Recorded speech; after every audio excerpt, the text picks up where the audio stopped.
नमस्कार मित्रांनो.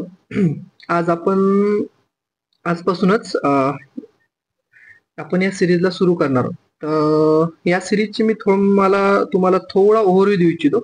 माझं नाव सुतीक्ष्ण धोटे. माझी पीडीक्यूच्या अंडरमध्ये BSc झालेलं आहे ऍग्रिकल्चर आणि मी सध्या जेनेटिक्स अँड प्लॅन ब्रीडिंगला एनरोल फर्स्ट इयरला. तर मित्रांनो, आता आपल्याला माहितीच आहे की सगळ्यात अवेटेड भरती म्हणजेच कोणती तर कृषी विद्यापीठ हे येण्याची दाट शक्यता आहे.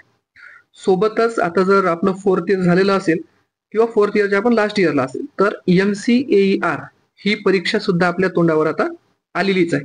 कारण की अवघा 4-5 महिन्याचा काहीतरी कालावधी राहिलेला असेल आणि त्यानंतर सगळ्या ऍग्रिकॉसचं जे एक एम राहते ते म्हणजे AFO ही सुद्धा परीक्षा या 2 परीक्षेनंतर होणारच आहे गॅरंटीड मध्ये. आता त्यापैकी जर आपण बघितली तर ही जी भरती आहे सगळ्यात जर तुम्हाला लवकरात लवकर जॉब पाहिजे असेल आणि एकदम सोप्या पद्धतीनं जॉब जर पाहिजे असेल तर ही जी भरती आहे कृषी विद्यापीठ ही एक म्हणजे तुमच्यासाठी एक चालून आलेली संधी आहे. आणि ही संधी मला नाही वाटत की कोणाला हुकवा वाटत असेल. आता लास्ट इयरला मी ज्या वेळेस कृषी विद्यापीठ भरती दिली जी महाराष्ट्र शासनाची होती त्याच्यामध्ये मला 120 पैकी 90चा स्कोर माझा आलेला ऍग्रिकल्चर मध्ये. परंतु माझं मराठी आणि इंग्लिश हे दोन खूपच म्हणजे वाईट अवस्था होती माझी मराठी आणि इंग्लिशची. त्यामुळे माझा 5 मार्कानं हे स्कोर कटलेला आहे. म्हणजे कृषी विद्यापीठ भरतीत कृषी आपल्या जे सेवक होती त्याच्यामध्ये मी लागू शकलो नाही. पण एक आयडिया आलेली आहे की कशा प्रकारे स्टडी करायचा, काय काय स्टडी करायचा आणि कुठून स्टडी करायचा. हे सगळ्यात मेन गोष्ट आहे की स्टडी आपल्याला करायचा आहे तर करायचं कुठून. कारण की अँपल अमाऊंट ऑफ बुक्स सध्या अवेलेबल आहे. लाईक 1 नंबरचं बुक आहे, 2 नंबरचं आहे, 3 नंबरचं आहे, 4 नंबरचं बुक आहे. पण आणि सगळीच बुक त्यांच्यानुसार चांगले आहेत. कोणतंच बुक वाईट नाही आणि कोणतंच बुक खराब नाही. पण आपल्याला एक असं बुक पाहिजे की ज्याच्यातून आपलं हे 4ही बुक कव्हर करू शकते. आणि जर तुम्हाला असं एका बुकाची जर म्हणजे शोध असेल तर ते बुक म्हणजे टॉपर बुक म्हणा, कोणी याला नोट्स म्हणतात. माझं तुम्हाला सगळ्यांना सजेशन आहे की सर्वांनी जर सुरुवात करत असाल तर कोण्याही बुक पासून सुरू करण्याच्या आधी आता मार्केटला अशी एक हे चालू आहे म्हणजे सर्वजण म्हणतात की या बुक पासून चालू करा. समजा ए नावाचं बुक आहे, या बुक पासून चालू करा कारण की हे बेसिक आहे. पण माझं तुम्हाला सर्वांना असं म्हणणं आहे की तुम्ही 4th इयरला आहात, तुमच्याला बेसिकची गरज नाही आहे. आणि तुम्ही आता पण जर स्पून फिडिंग जर करायच्या विचारात असेल तर मग तुम्ही ही भरतीमध्ये तुम्ही चांगल्या स्कोरनं पास होऊ शकत ना. कुठंही लागून फायदा नाही. MCR मध्ये तुम्ही लागत आहात तर कोण्याही कॉलेजला लागून फायदा नाही. युनिव्हर्सिटी कॅम्पस मस्ट आहे. त्यासाठी जर तुम्हाला करायचं असेल तर टॉपर हे एकमात्र बुक असं आहे, एकमात्र नोट्स अशी आहे जिच्यातून तुमचं सर्व सिलेबस कव्हर होणार आहे. ठीक आहे. तर आता या सिरीज मध्ये आपण दर दिवशी जास्तीत जास्त 10 मिनिटं आपण लेक्चर घेणार आहोत. आणि या लेक्चरमध्ये मी तुम्हाला जी माझी काढलेली नोट्स आहे ही तुम्हाला देणार आहे. मी या लेक्चर सिरीज मध्ये जास्तीत जास्त जे माझे मित्र आहेत जे AFO झालेले आहे किंवा कृषी सहाय्यक झालेले आहे त्यांना सुद्धा त्यांच्या नोट्स सुद्धा घेऊन आपल्या लेक्चरमध्ये कशा प्रकारे त्यांचा सहभाग घेता येते त्यांचा ते पण मी करणार आहे. पण आता मी जे तुम्हाला याच्या पुढे लेक्चर आपलं चालू होणार आहे 10 मिनिटं दररोज आपण 10 मिनिटं लेक्चर करायचं. 10 मिनिटं का सध्या? कारण की एकदा आपल्याला सवय झाली की मग आपण 1 तासाचं लेक्चर सुद्धा करू शकतो. त्यावेळेस आपल्याला टेन्शन राहणार नाही. जे पण विद्यार्थी सुरुवात करणार आहे आणि जे विद्यार्थी 1 ते 2 वर्ष त्यांचा अभ्यास झालेला आहे, समजा त्यांचा AFO झालेला आहे, कोणाचा कृषी विद्यापीठाची तयारी चांगली झाली आहे लास्ट इयरला, कोणाची MCR लास्ट इयरला काही मार्कांनी हुकलेली आहे, त्यांना चांगला कॉलेज पाहिजे, त्यांनी सुद्धा डायरेक्ट आता मी जे नोट्स देणार आहेत त्यामधून तुमच्या नोट्स अपडेट करा. जर माझ्या नोट्समध्ये काहीतरी कमतरता असेल तर ते सुद्धा तुम्ही कमेंटद्वारे सांगा. आणि जास्तीत जास्त मित्रांना तुमच्या ऍग्रिकॉसला आपल्याला हे चॅनल पोहोचवायचं आहे, हे विसरू नका. कारण की आता तुम्हाला माहित आहे की मार्केटला खूप साऱ्या गोष्टी चालू आहेत. A चालू आहे, B चालू आहे, C चालू आहे, मी तुम्हाला सांगितलं. तर तुम्हाला याच्यातून घ्यायचं काय आणि किती त्यातलं आउटपुट आहे हे महत्वाचं आहे. कारण की इतकं मोठं 100,000 पानाचं बुक वाचून फायदा नाही. आता ते टाइम गेलेला आहे. तुम्हाला स्मार्ट वर्क करावं लागणार आहे आणि स्मार्ट वर्क रिपीट केल्याशिवाय येणार नाही. ठीक आहे. आता तुम्ही जे 4 वर्ष तुम्ही जे घासलेली आहे त्याच्यात तुमचं बेसिक क्लिअर झालेलं असायलाच पाहिजे. आणि आता तुम्ही जे करणार आहे, आता हे स्मार्ट वर्क करणार आहे, तुम्हाला मी सांगत आहे की एका पुस्तकाची किंवा टॉपर नोटची 10 ते 15 वेळा रिव्हिजन करायला लागणार आहे याच्या आधी, जर तुम्हाला टॉपर बनायचं असेल तर. नाही तर मग काय चलती का नाम जिंदगी आपलं चालूच आहे. ठीक आहे, तर मी तुम्हाला जस्ट ओव्हरव्ह्यू दिला आणि बुक लिस्ट फक्त एकच आहे जे मी तुम्हाला सजेस्ट करेन, ते म्हणजे टॉपर आणि टॉपर बस. याच्याशिवाय कोणतंच बुक किंवा कोणतीच पीडीएफ वाचू नका. कोणी कितीही काही म्हणत असेल, टॉपर एक मात्र सोल्युशन आहे. ठीक आहे, तर आता आपण दर 10 मिनिटाचे व्हिडिओ घेणार आहे, तेच आपण स्टार्ट करू. जस्ट तुम्हाला पहिला दिवस होता म्हणून एक ओव्हरव्ह्यू दिला की आपण काय करणार आहोत, कशा प्रकारे जाणार आहोत. ठीक आहे, तर आपण सर्वात आधी जे आता सुरू करणार आहोत ते करणार आहोत आपण आपल्या क्रॉप पासून, ऍग्रो पासून सुरू करणार आहोत आपण, ऍग्रोनॉमी पासून. आता ऍग्रोनॉमी पासून सुरू करताना सर्वात मोठं जे आपलं भेव असते ते असते पिकांचं म्हणजे क्रॉपचं. आता या सिरीज मध्ये सर्वात आधी आपण क्रॉपची जनरल माहिती, मेन इम्पॉर्टंट माहिती बघणार आहोत. यामध्ये मी जनरली मेन क्रॉपच्याच व्हेरायटी लिस्ट केलेल्या आहे, इन्क्लूड केलेल्या आहे. व्हेरायटीचे लेक्चर आपण सेपरेट घेऊया. ठीक आहे, तर सर्वात पहिले क्रॉप आपलं इथं आहे जे ज्यूट आहे. ठीक आहे, आता ज्यूटची कोणती माहिती अत्यावश्यक आहे हे मेन गोष्ट आहे. सगळ्यात पहिली त्याचं बॉटनिकल नेम काय आहे, कॉर्च्युरस स्पेसिस. ठीक आहे, याच्या आपल्याला फॅमिली लक्षात ठेवायचे जे की टिलियासी आहे. याच्यामध्ये दोन आपल्याला याच्या हे दिसून येते, स्पेसिस दिसून येते. कोणत्या? कॉर्च्युरस कॅप्सुलॅरिस आणि कॉर्च्युरस ऑलिटोरियस. यापैकी जे कॉर्च्युरस कॅप्सुलॅरिस आहे हे 70% एरियामध्ये जगामध्ये हे लावले जाते. ठीक आहे, आणि कॅप्सुलॅरिस मध्ये एक मेन कंटेंट आपल्याला दिसून येते, ते असते कॉर्चेरिन नावाचा. आता त्याच्यानंतर एक मेन प्रश्न आहे की याला काय म्हणतात, म्हणजे दुसरं नाव काय आहे, कारण की वेगवेगळे नाव विचारायची आपल्या प्रत्येक परीक्षेमध्ये सवय. तर याला व्हाईट ज्यूट सुद्धा म्हणतात. कॉर्च्युरस कॅप्सुलरिसला काय म्हणतात, व्हाईट ज्यूट म्हणतात आणि तेच ऑलिटोरियसला तोसा म्हणतात. ठीक आहे, याच्यानंतर याचं एरिया आणि प्रोडक्शन ज्याच्यामध्ये पण इंडिया फर्स्ट आहे त्याचं प्रत्येकाचं आपल्याला एरिया आणि प्रोडक्शन करायचं आहे. ठीक आहे, तर इंडिया याच्यामध्ये सर्वात जास्त आहे. आणि जर विचार केला भारतामध्ये कुठं, तर भारतामध्ये एक मात्र उत्तर वेस्ट बेंगाल आहे. काही वेळा हे डाटा चेंज होत राहतो, त्यामुळे तुम्हाला पण या डाटाविषयी अपडेट राहणं आवश्यक आहे. ठीक आहे, हे झाली माहिती याची आपली. त्याच्यानंतर आणखीन एक मेन गोष्ट की 1 बेल ऑफ ज्यूट म्हणजे किती किलो. 1 बेल ऑफ ज्यूट, दोन याचं कन्फ्युजन करू नका, कॉटनले सध्या दिमागात घेऊ नका. जे चालू आहे त्याच्यावर लक्ष द्या. याला 180 किलो. किती? 1 बेल ऑफ ज्यूट म्हणजे किती होतं, 180 किलो. याचा सीड रेट तसा एवढा इम्पॉर्टंट नाही आहे, पण लक्षात असू द्या. 6 ते 8 किलो प्रति हेक्टर मध्ये आणि 4 ते 5 किलो तोसाचा आहे. ठीक आहे, व्हाईटचा आणि तोसाचा वेगवेगळा आहे सीड रेट व्हॅरी होत राहते, त्यामुळे विचारायचे याचे चान्सेस कमी आहे. आता आणखीन एक मेन गोष्ट म्हणजे हे सेन्सिटिव्ह कशाला आहे, वॉटर लॉगिंग आणि ड्रॉटला हे काय सेन्सिटिव्ह आहे. म्हणजे याला जास्त ड्रॉटची गरज नाही आणि वॉटर लॉगिंगची पण जास्त पाणथळ जमिनीमध्ये पण हे येणार नाहीये. आता आणखीन एक मेन गोष्ट म्हणजे हार्वेस्टिंग. याची कोण्या स्टेजला आपण हार्वेस्टिंग करतो हे दिवस जाऊ द्या, दिवस इम्पॉर्टंट नाही. सर्वात मेन आहे की स्टेज कोणती हार्वेस्टिंगची मेन आहे, तर ती आहे स्मॉल पॉड स्टेज. या स्टेजला आपल्याला याला हार्वेस्ट करायचं आहे. याच्यामध्ये काही टर्म्स येतात मेन.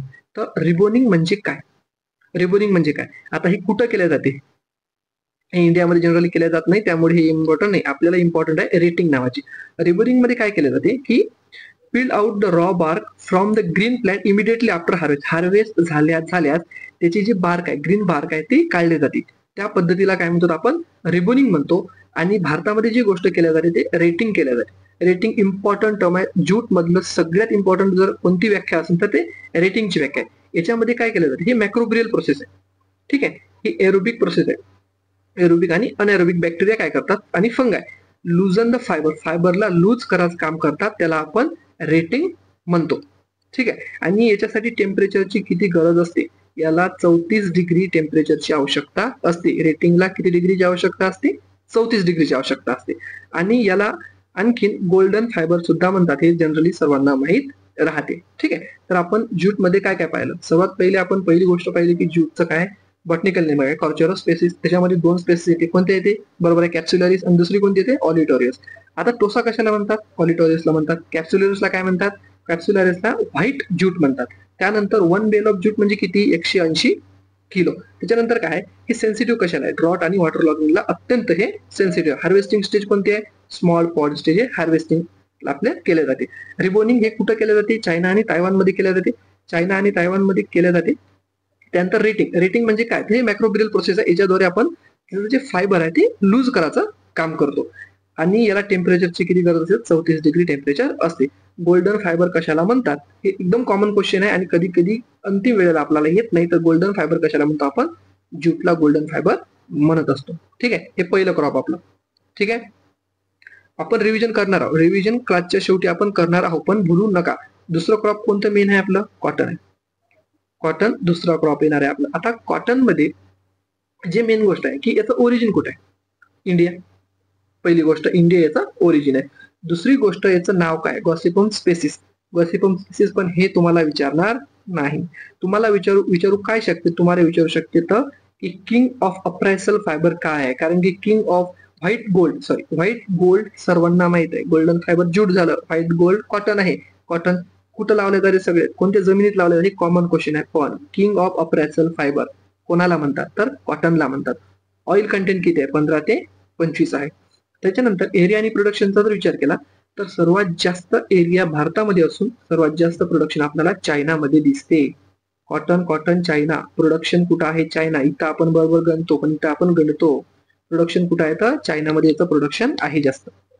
ठीक आहे, आणि एरिया जर पाहिला तर महाराष्ट्रामध्ये एरिया सर्वात याचा जास्त येतो. याचं जे प्रोडक्शन आहे हे मला ज्या याच्यातून स्टडी केलं त्याच्यात मला मिळालं नाही. जर तुम्हाला याचं प्रोडक्शन काय आहे हे मला तुम्ही कमेंटद्वारे प्रत्येकाने सांगा. ठीक आहे, हे तुमचा आजचा टास्क आहे. याची फॅमिली मालवेसी हे पण इम्पॉर्टंट आहे. फॅमिली याची काय आहे, तर फॅमिली कोणती येते, याची मालवेसी फॅमिली येते. अॅन्युअल क्रॉप आहे आणि याचा टॅपरूट सिस्टीम याच्यामध्ये आपल्याला दिसून येते. आता याच्यामध्ये दोन टाईपच्या ब्रँचेस राहते. ठीक आहे, एक ब्रँच राहते त्याला मोनोपोडियल ब्रँच म्हणतात आणि एका याला सिम्पोडियल ब्रँच म्हणतात. आता जी मोनोपोडियल ब्रँच आहे हे व्हेजिटेटिव्ह ब्रँच आहे. कोणते, व्हेजिटेटिव्ह ब्रँच आहे. हिला तुम्हाला जे रिप्रोडक्टिव्ह पार्ट आहे लागणार नाही. तर सिम्पोडियल ब्रँच जे आहे ते रिप्रोडक्टिव्ह पार्ट आहे. तुम्हाला प्रश्न असा विचारला जाऊ शकते की कॉटन मधले जे सिम्पोडियल ब्रँच आहे त्याला काय म्हणतात. ठीक आहे, तर त्याला रिप्रोडक्टिव्ह ब्रँचेस सुद्धा म्हणतात किंवा रिप्रोडक्टिव्ह ब्रँचेस जे आहे त्याला कोणत्या नावानं ओळखलं जातं, सिम्पोडियल नावानं ओळखलं, सिम्पोडियल ब्रँच नावानं ओळखलं जाते. ठीक आहे, याच्यानंतर याचं क्लासिफिकेशन मध्ये हे इम्पॉर्टंट आहे की क्लासिफिकेशन मध्ये देसी कॉटन आणि हे आहे अमेरिकन कॉटन. तर देसी कॉटनचा क्रोमोझोम नंबर किती राहतो, तर किती राहतो, 26 चा क्रोमोझोम नंबर आहे. आणि अमेरिकन कॉटनचा किती आहे, 52 आहे. ठीक आहे, देसी कॉटनचा किती आहे, 26 आहे. देसी कॉटन मध्ये कोणत्या कोणत्या दोन स्पेसिस आहे, अर्बोरियम, हे जी फॉर गॉसिपम. ठीक आहे, गॉसिपम अर्बोरियम एक आणि गॉसिपम हर्बॅसियम. काय आहे, गॉसिपम अर्बोरियम आणि गॉसिपम हर्बॅसियम हे दोन आहे. हे लेंथ नसली तरी चालते लक्षात. ठीक आहे, जर तुमच्या लक्षात राहत पण हे सगळं झाल्यावर लेंथ लक्षात ठेवा. एएफओ साठी लेंथ कामा आहे. एएफओ मध्ये काही विचारतात तिथं क्वेश्चनची क्वालिटी हाय आहे. ठीक आहे, तर फायबर लेंथ किती आहे, 1.25 ते 2 अर्बोरियमची आणि हर्बेसियमची किती येते, 1.25 ते 2.30 सेंटीमीटर येते. ठीक आहे, त्यानंतर येते अमेरिकन कॉटन. आपण देसी कॉटनचा किती पाहिला, क्रोमोझोम नंबर 26 पाहिला. अमेरिकन कॉटनचा 26 दुने 52. ठीक आहे, तर 52 अमेरिकन कॉटनचा आहे आपल्या काय क्रोमोझोम नंबर. आणि याच्यामध्ये दोन येतात, हे हिरसुटम आणि बार्बेडेन्स, हे दोन इम्पॉर्टंट आहे. हिरसुटमला अमेरिकन कॉटन म्हणतात. अमेरिकन कॉटनला काय म्हणतात, अमेरिकन कॉटनचं सायंटिफिक नेम काय आहे, बॉटनिकल नेम काय आहे हे विचारल्या जाते. आणि इजिप्शियन कॉटन हे सुद्धा नाव इम्पॉर्टंट आहे. इथं दोन नाव इम्पॉर्टंट आहे, अमेरिकन कॉटन आणि इजिप्शियन कॉटन हे दोन नाव इम्पॉर्टंट आहेत. ठीक आहे, आता इन इंडिया ओनली, भारत एक असा देश आहे जिथं चारही स्पेसिस लावल्या जाते. ठीक आहे, तुम्हाला विचारलं जाऊ शकते की कोणता देश आहे किंवा कोणता प्रदेश आहे जिथं चारही स्पेसिस कॉटनच्या कल्टिवेट केल्या जाते, तर कोणता आहे, एकमात्र इंडिया, मेरा भारत महान. ठीक आहे, तर याच्यामध्ये हे चारही स्पेसिस आपल्याला लावलेल्या दिसून येते. ठीक आहे, त्यानंतर की कोण्या सॉइल मध्ये सूट करते, सर्वांनाच माहिती आहे कोण्या सॉइल मध्ये सूट करते, ब्लॅक कॉटन, ब्लॅक सॉइल. बस हे आपल्या म्हणजे पूर्वजापासून पाठ आहे आपल्याला कॉटनचं एक आन्सर. ठीक आहे, पण नॉन सुटेड सॉइल कोणत्या आहे, तर नॉन सुटेड सॉइल कोणत्या आहेत, सँडी सॉइल, सलाईन सॉइल आणि वॉटरलॉक सॉइल.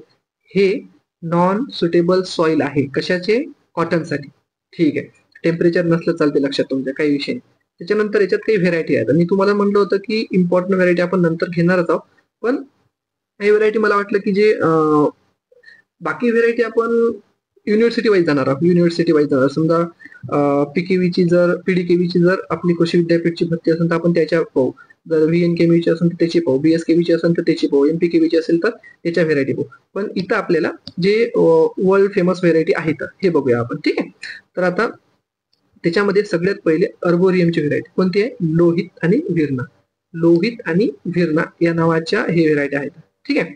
लोहित आणि विरणा. हर्बेसियमची कोणती आहे? दिग्विजय. सगळ्यात इम्पॉर्टंट व्हेरायटी दिग्विजय. त्यानंतर आहे संजय. ठीक आहे. हिरसुटम मध्ये गंगानगर आहे, अगेती आहे, बिकानेरी, निर्मा आहे आणि महालक्ष्मी. ठीक आहे. हे तुम्हाला पाठ करायला लागणार आहे. तुम्हाला 10 वेळा लिहून पहा लागणार आहे.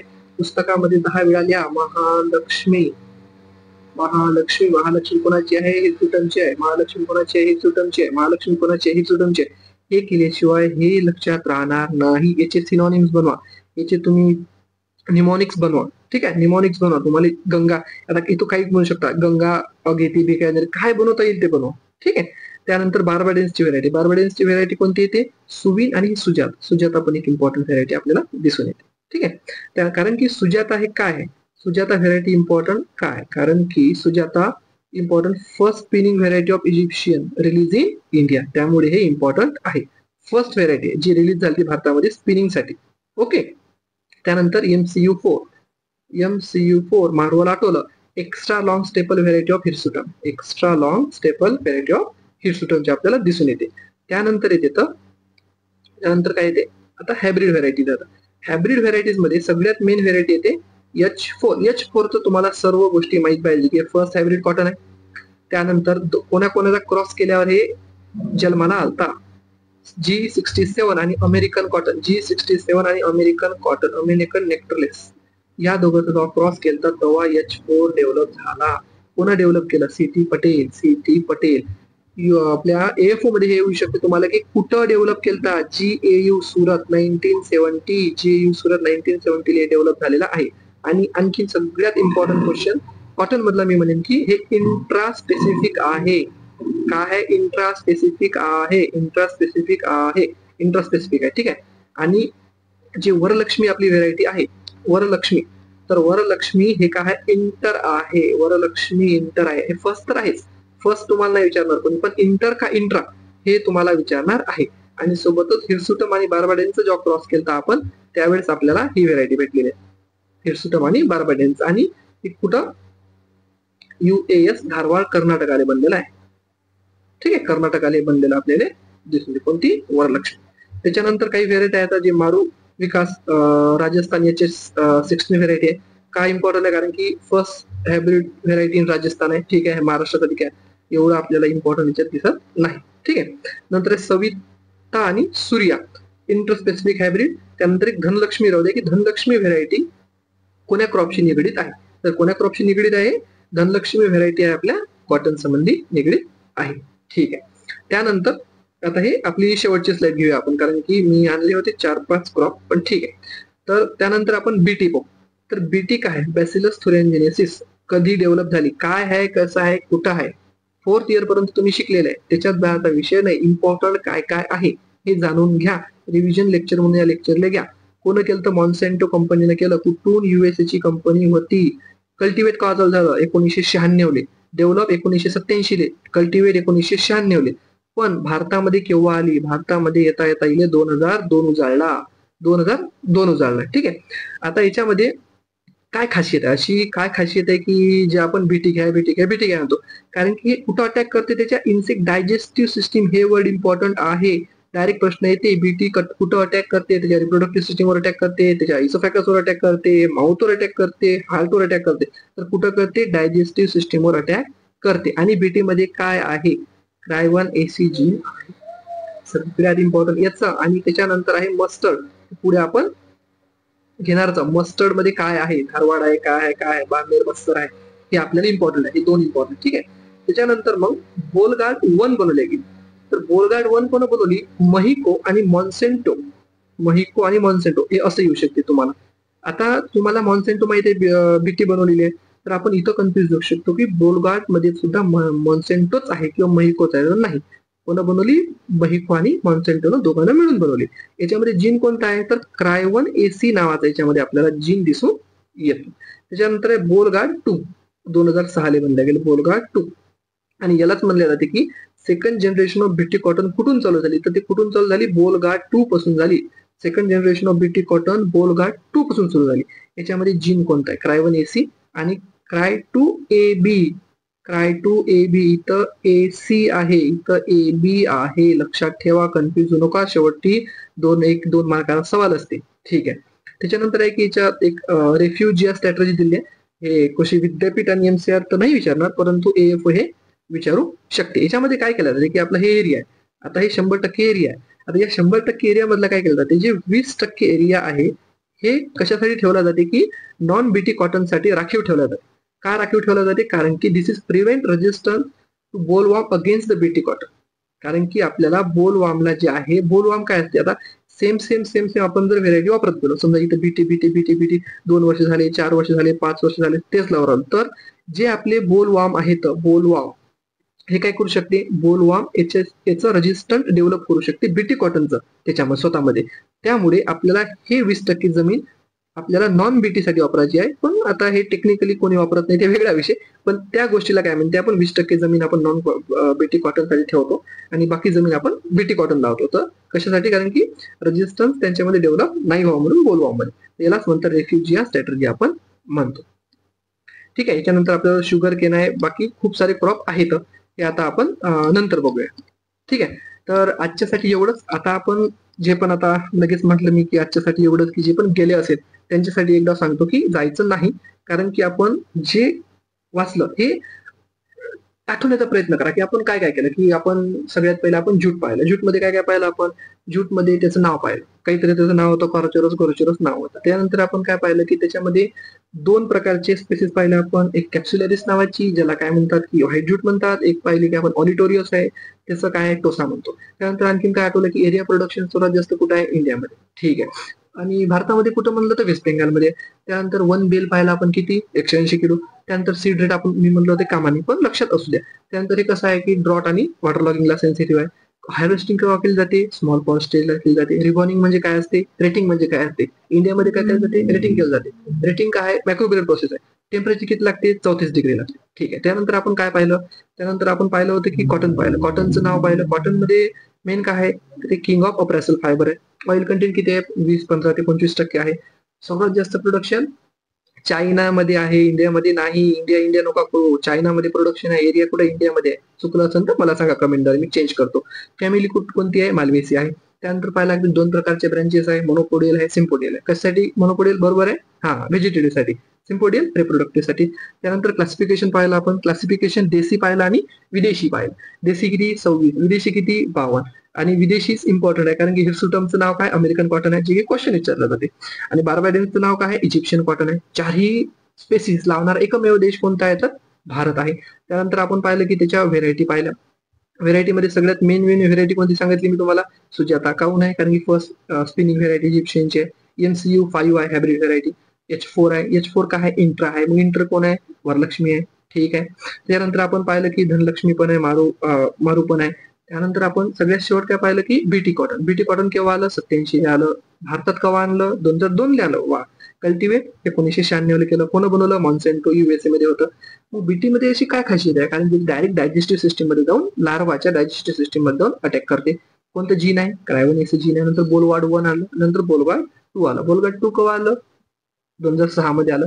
काऊन इम्पॉर्टंट आहे, कारण की याच्यामध्ये क्राय1 AC आणि क्राय1 2 AB जीन दोन्ही पण आहे, आणि याला second generation of BT cotton म्हणतात. त्यानंतर आपण शेवटी पाहिलं की रेफ्युजिया स्ट्रॅटेजी काय विचार करा तुम्ही. ठीक आहे. तर आजच्या या लेक्चर साठी एवढं.